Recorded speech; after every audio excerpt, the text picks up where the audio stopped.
हमारे इस खास सेगमेंट एक्सप्लेनर में आपका बहुत स्वागत है। मैं हूं आपके साथ शिवानी पांडे। एक्सप्लेनर में आज बात सुप्रीम कोर्ट के उस फैसले की जिसके बाद उत्तर प्रदेश के 16,000 से भी ज़्यादा मदरसों में पढ़ने वाले 17 लाख छात्रों को राहत मिली है।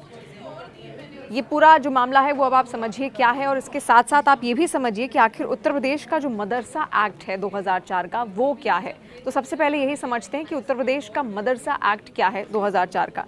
दरअसल ये जो एक्ट है ये मदरसों की जो शिक्षा व्यवस्था है उसको और ज़्यादा बेहतर किस तरीके से बनाएं उसके लिए ये प्रयासरत रहता है, और इसी के साथ साथ जो छात्र हैं उनको उच्चतर शिक्षा दी जाए, शिक्षा के क्षेत्र में और ज़्यादा विकास कैसे हो और आधुनिक शिक्षा से उसको कैसे जोड़ा जाए, इन तमाम क्षेत्रों में ये उत्तर प्रदेश में जो मदरसे हैं वो काम करते हैं। और इसी के लिए बनाया गया था उत्तर प्रदेश का मदरसा एक्ट 2004। लेकिन फिर बाद में ये आरोप लगने लगे कि इनको बाहर से फंडिंग आती है, और साथ साथ ये भी आरोप लगे कि जो धर्म निरपेक्षता के सिद्धांत हैं उसके खिलाफ ये बच्चों को पढ़ाई कराते हैं, और इसी वजह से ये पूरा मामला कोर्ट में चला।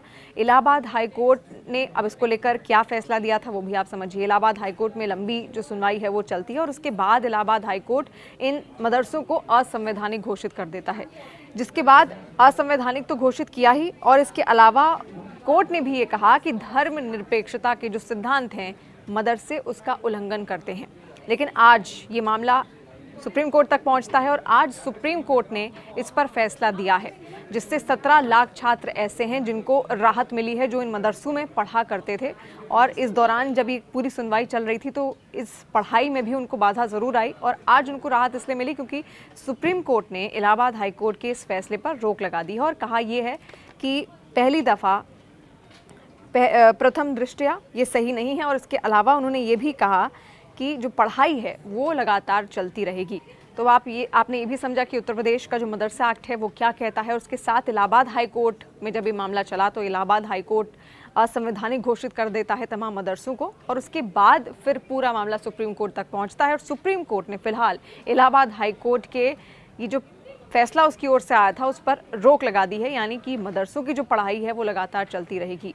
बीच में एक सर्वे भी उत्तर प्रदेश की सरकार की ओर से कराया गया था इन तमाम मदरसों को लेकर, और सर्वे के दौरान भी कई सारे मदरसे ऐसे थे जो बिना मान्यता के ही लगातार चल रहे थे। उन पर भी कहीं ना कहीं रोक लगाने की पूरी कोशिश की गई थी क्योंकि इनको मान्यता नहीं प्राप्त थी उत्तर प्रदेश सरकार की ओर से, लेकिन फिर भी ये वहाँ पर अपना काम कर रहे थे, इनमें बच्चे भी पढ़ने जा रहे थे।